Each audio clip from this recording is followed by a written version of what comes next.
আমার খবর। দুমকার মানিকচক গ্রামের বাসিন্দা বর্ধন মুর্মু পূর্ব বর্ধমান জেলার ভাতারে ধান কাটার কাজে যাচ্ছিলেন। পথে রাস্তা ভুল হয়ে কীর্ণাহার হাসপাতাল সংলগ্ন এলাকায় ঘোরাঘুরি করতে থাকেন। সেই সময় স্পন্দন ফাউন্ডেশনের সদস্য কার্তিক মাড্ডি তাকে দেখতে পান এবং কথা বলে পরিস্থিতি বুঝতে পারেন।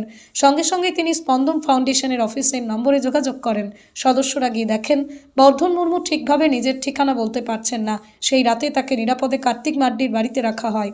পরের দিন স্পন্দন ফাউন্ডেশনের পক্ষ থেকে ঘটনা সম্পর্কে কীর্ণাহার থানায় জানানো হয়। থানার তৎপরতায় তার পরিবারের সঙ্গে যোগাযোগ করা সম্ভব হয়। বুধবার বর্ধন মুর্মুর স্ত্রী নির্মলা বাসুকে প্রতিবেশীরা কীর্ণাহার থানায় এসে তাকে বাড়ি নিয়ে যান। স্পন্দন ফাউন্ডেশনের সদস্যরা জানান, একজন পথভোলা মানুষকে নিরাপদে তার পরিবারের কাছে ফিরিয়ে দিতে পেরে আমাদের খুব ভালো লেগেছে।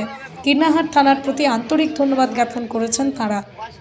24 তারিখ সন্ধ্যার সময় আমাদের স্পন্দন ফাউন্ডেশনের সদস্য কার্তিক মাড্ডি আমাকে ফোন করে এবং বলে যে এক ভাই সে ঘর ছাড়া হয়ে চলে এসেছে, সে ঠিক মতন তার বাড়ি সেই মুহূর্তে বলতে পারছে না।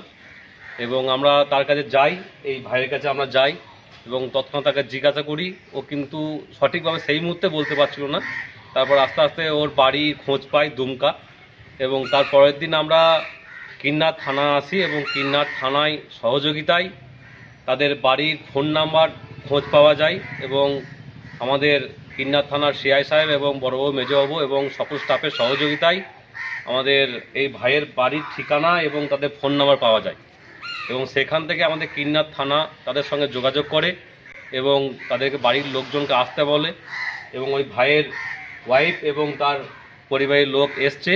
আজকে আমরা কীর্ণাহার থানা থেকে তার বাড়ির লোকজনের হাতে আমরা তার ভাইকে তুলে দিচ্ছি।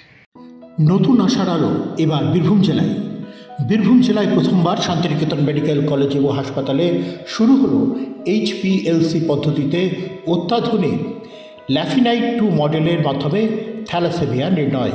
বিস্তারিত জানতে আজই যোগাযোগ করুন শান্তিনিকেতন মেডিকেল কলেজ ও হাসপাতাল, বোলপুর, বীরভূম।